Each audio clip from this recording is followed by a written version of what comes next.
서 진행하도록 하겠습니다. 지금 이란과 이스라엘의 전쟁이 점점 치열해지고 있는 것 같습니다. 조금 전에 이스라엘이 이란에 있는 핵시설을 직접 타격을 했다고 합니다. 이란이 운영하고 있는 중수로 아라크 중수로 이 지역을 이 이스라엘군 미사일이 타격을 했다고 합니다. 이게 수도 테헤란에서 한 250km 떨어져 있는 곳인데요. 여러분들 이게 중수로하고 경수로가 있습니다. 이게 이제 원전을 할 때는 우리나라는 주로 다 경수로 시스템이고요. 중수로 같은 경우는 이게 감속재를 중수로 쓰느냐 경수로 쓰느냐 뭐 여기에 따라 달라진다고 그래요. 근데 이제 중수로를 쓸 때는 플루토늄을 빨리 얻을 수 있다고 합니다. 그렇죠. 그렇기 때문에 이게 플루토늄 얻으면 바로 이제 핵무기로 전환시킬 수 있는 거 아니겠습니까? 지금 이 이란이 핵무장에 지금 박차를 가하고 있는 상황이고 곧 핵무기가 아마 가질 수 있는 상황으로 된다고 그래요. 그거를 어떻든 간에 지금 이스라엘이 막기 위해서 지금 대대적인 지금 공습을 하고 있고 지금 직접 이 중수로 시설을 타격을 했습니다. 지금 트럼프 대통령은 하메네이 그 이란 최고 지도자 어디에 있는지 알고 있다. 곧 결정을 내릴 것이다. 지금 뭐 하여튼 경고를 해놓고 지금 아마 곧 아마 참전을 결정을 할 것 같습니다. 물론 이게 뭐 거의 트럼프의 벼랑 끝 전술일로 보여지긴 합니다만은 그래도 이렇게 지금 전쟁이 상황이 상당히 좋지 않은 것 같습니다. 그런데요, 제가 이제 이번에 이란과 이스라엘 전쟁을 보면서 사실 이란이 팔레비 체제가 붕괴되고 난 다음에 이제 호메이니가 들어와서 이슬람 혁명을 했고 또 나름대로 이쪽에 맹주 역할을 했지 않습니까? 그랬었죠. 근데 알고 보니까 이번에 완전 허당이었어요. 그러니까요. 그러니까 이스라엘이요. 보니까 뭐 수년에 걸쳐서 아주 치밀한 계획을 단계적으로 진행해 온 것들이 이번 과정을 통해서 다 드러나는 것 같아요. 그러니까 이란이 뭐 이전에는 이제 이란하고 이라크하고도 전쟁을 벌였잖아요. 그 이슬람의 주도권을 두고요. 그런데 이제 이란이 그 종주국으로 딱 쓰면서 반 이스라엘 반군들 예를 들어서 뭐 레바논의 헤즈볼라라든가 하마스라든가 후티 반군이라든가 이런 걸 사실상 이란이 다 지원한 거 아닙니까? 근데 그런 데를 먼저 다 제거하더라고요. 헤즈볼라, 하마스 이런 그 거기에 그 왕초들 이런 것들 다 암살시켜 놓고 그리고 이스라엘과 이란 사이에 시리아가 있잖아요. 시리아의 그 뭐 저 요충지를 다 공격을 해갖고 제공권을 장악하더라고요. 이미 시리아가 정권이 바뀌어버렸잖아요. 그러니까요. 아사드 정권이 무너졌죠. 네, 그거를 활용해가지고요. 이 제공권을 확보하면서 이란을 때릴 수 있는 그 환경을 만들어 놓고. 그러니까 다 보니까 이스라엘은 다 계획이 있었더라고요. 그럼요. 네, 계획이 있었어요. 그리고 이미 오펙 국가들한테 증산하라고 미국이 해놓고 다 그러니까 사전에 준비를 해두고 이렇게 지금 공격을 하고 있는 것 같습니다. 그만큼 사실 이란이 이번에 보니까 미사일도 지금 재고가 상당히 지금 소진이 돼서 부족하다고 그럽니다. 그리고 역시 이게 경직된 체제일수록 해보고 나니까 아무것도 없는 뭐 그런 상황에 있는 것 같습니다. 지금 북한이요 6천여 명에 달하는 또 군인들을 러시아로 파병을 해서 공명부대를 파병했다고 그럽니다. 아마 이제 그 러시아로부터 좀 더 추가적인 아마 군사적 기술을 얻기 위한 것으로 보여지는데 파병이죠. 그렇죠. 저는 이 북한도 사실은 이란하고 비슷한 처지일 거다라는 생각이 들어요. 그러니까 경제력에서는 이란이 앞서잖아요. 이란은 뭐 천연가스가 세계 저기는 2위 뭐, 아닙니까? 그러니까 이게 지금 겉으로는 센 척하지만 실제로 열어보면 별 것 없는 그런 국가인 것으로 보여지는데 그러면 우리 대한민국은 어떤 나라일까? 과연 이스라엘과 같이 치밀한 준비를 할 수가 있고 여야를 넘나들면서 사실은 이런 국가의 안보를 위해서는 초당적으로 대처할 수 있는 국가인가에 대한 질문을 좀 던져봅니다. 과연 대한민국이 그렇게 할 수 있는 나라인지 국가정보원이 그럴 수 있는 능력이 있는지 오늘 이종석 국가정보원장 후보자에 대한 좀 청문회가 진행이 되고 있습니다. 참 걱정스럽습니다. 이분은 뭐 북한과의 관계 특히 김정은에 대해서 굉장히 CEO 같은 지도자다 이런 이야기를 한 바 있어요. 자, 이런 분이 지금 국가정보원을 할 경우에 과연 안보에 신경 쓰겠느냐 라는 부분에 대한 근본적인 의문을 많이 제기를 합니다. 참 이번에 전쟁을 보면서 이게 전쟁이라는 게 남의 일이 아니고 우리 일이 될 수가 있구나. 우리 세대의 이거를 강력하게 갖춰놓지 않으면 우리 후세는 또다시 당할 수밖에 없구나. 지금 이렇게 되면 이제 대만과 중국 우리하고 직접적으로 연결되어 있는 이 부분에 대한 어떤 이 불안감도 고조되는 거 아니겠습니까? 그렇죠. 반드시 이 부분에 대해서는 우리가 좀 준비를 해야 되겠다라는 생각이 들긴 하는데요. 자, 그런데 참 답답한 뉴스가 하나 있습니다. 이렇게 사실 전쟁에서 이기려면 그 나라의 국력, 특히 국력 중에서도 연구 능력, 그렇죠. 이게 굉장히 뛰어나야 돼요. 그럼요. 근데 대한민국의 지금 연구기관이요, 이걸 다 그 글로벌 평가를 해보니까 글로벌 과학 연구 역량 평가는 네이처 인덱스라는 순위를 보니까요, 중국 대학이 10위권에 8개나 들어가 있는 것으로 드러났습니다. 야. 중국의 연구기관들이 8곳이나 들어가 있고, 저기 보시면 알겠지만 1등이 중국과학원이에요. 네. 이게 이제 피논문 인용수 뭐 등 논문수 그렇죠. 뭐 이런 걸로 하는데, 2등 하버드대, 예. 3, 4, 5, 6, 7, 8 예. 여기 중국, 예. 9번이 독일, 10위가 중국. 그러니까요. 우리나라는요 저 밑에 있습니다. 이게 뭘 이야기하는 걸까요? 그러니까 참 중국이 어마어마한 속도로 지금 뭐 과학기술 수준이 미국 따라잡으려면 한참 멀었다, 그런 얘기 나온 게 불과 몇 년 전 같은데, 네. 저렇게 특히 이제 기초과학 분야에서 저 네이처 인덱스 보면 주로 이제 기초과학 분야 그렇죠. 그것들이 많이 나오는데, 이제 기초과학이 결국 뭐 AI, 뭐 그다음에 군사기술 뭐 이런 데 다 연결되는 거 아니겠습니까? 기초과학이 튼튼하면은 이제 다른 응용 과학 그 수준도 높아질 수밖에 없는 건데, 참 중국 그 차이나 파워가 좀 대단합니다. 예. 근데 이게 왜 그러냐면 중국이 엄청난 국가적 차원의 지원을 하고 있습니다. 외국에 있는 그 석학들을 전부 다 불러와서 여러 가지 적극적으로 이제 지원을 하면서 이걸 육성을 시키거든요. 네. 제가 알아봤더니요, 서울대학교 정교수 교수들의 연봉이 1억 조금 넘는다 그래요. 그러니까요.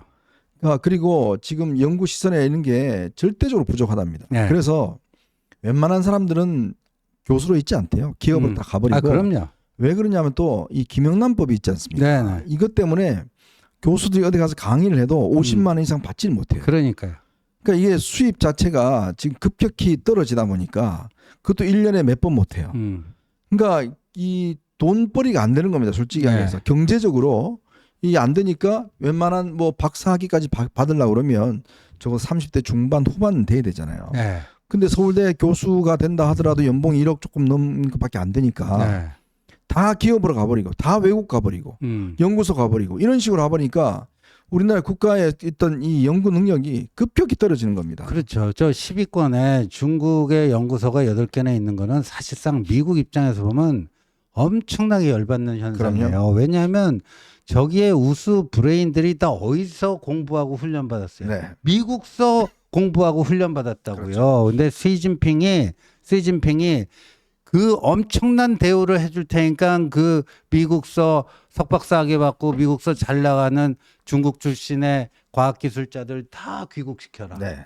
엄청난 대우를 해준 거예요. 그렇죠. 그러니까 우리 박정희 대통령이 지금은 다 이전했지만 KDI 홍릉 그 네. 옆에 키스트. 키스트.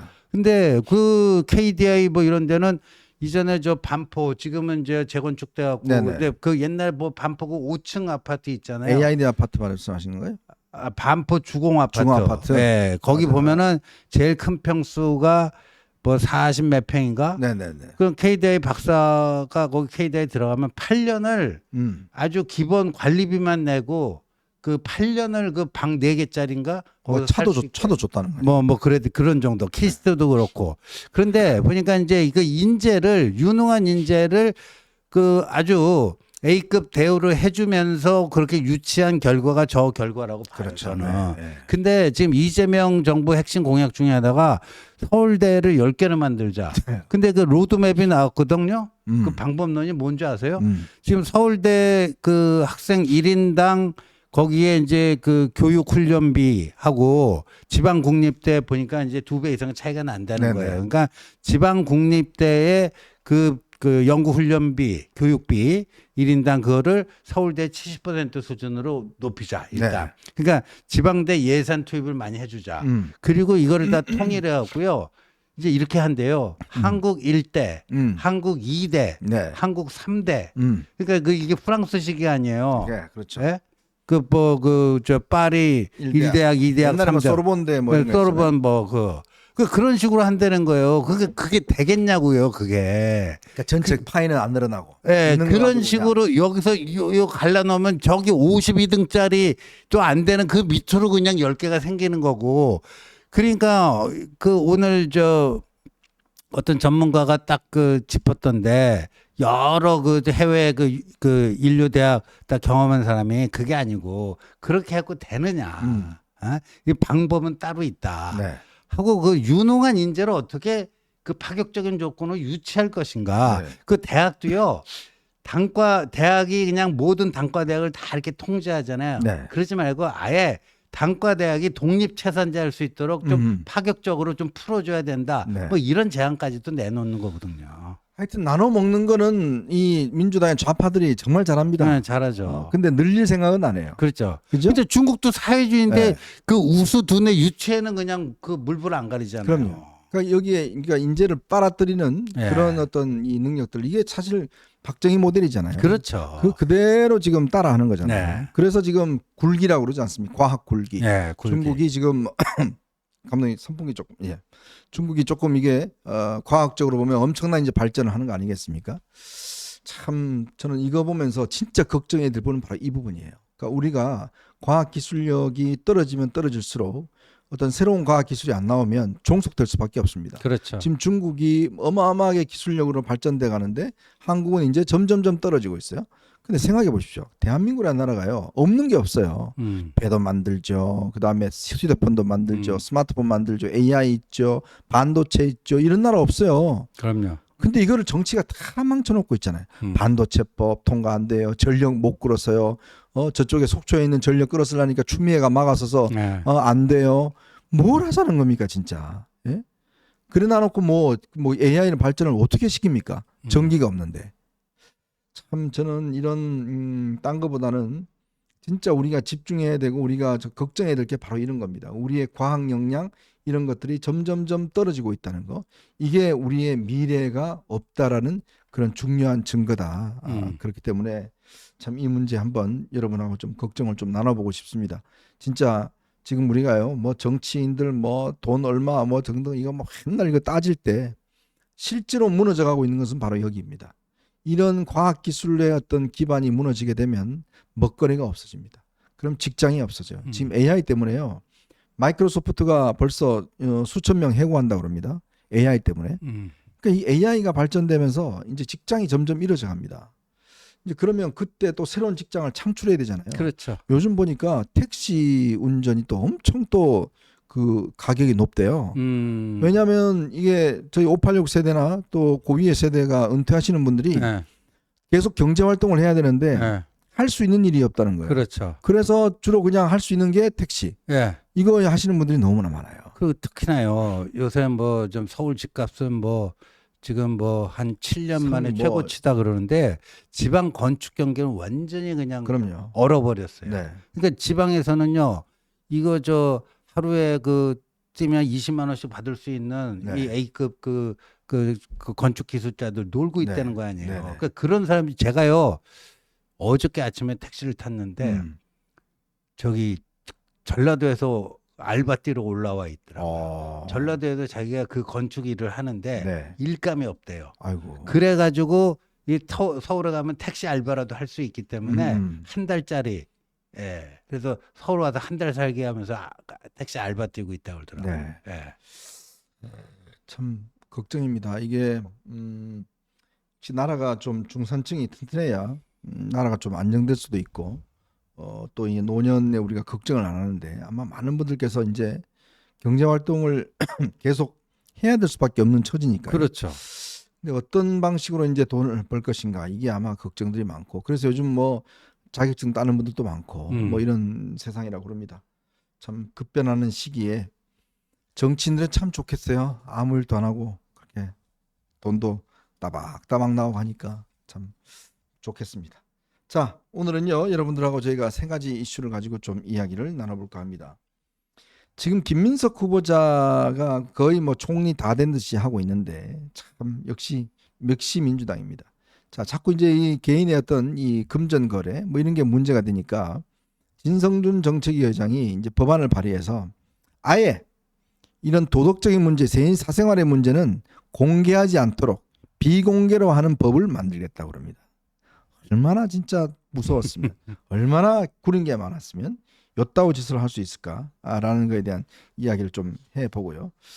자, 국민의힘이 지금 새로운 지도부가 들어섰는데 송원석 원내대표가 원내 부대표단을 구성을 했는데 네. 유상범, 김은혜를 수석 부대표로 했습니다. 아, 친한계들은 한 명도 넣지도 않았어요. 한 명도 단 한 명도 부대표단에 넣지 않았습니다. 그리고 우리끼리 살겠다라고 지금 거의 선언하는 것과 마찬가지입니다. 정말 기가 막히죠.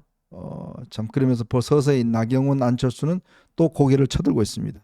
뭐 상습 대표 출마자들 아니겠습니까? 네. 자, 이 이야기 함께 지금 본격 가동되고 있는 김건희 특검 관련된 이야기도 한번 해보도록 하겠습니다. 자, 여러분 보시면서요 구독과 좋아요, 알림 꼭 부탁드리고 많은 응원 부탁드리도록 하겠습니다.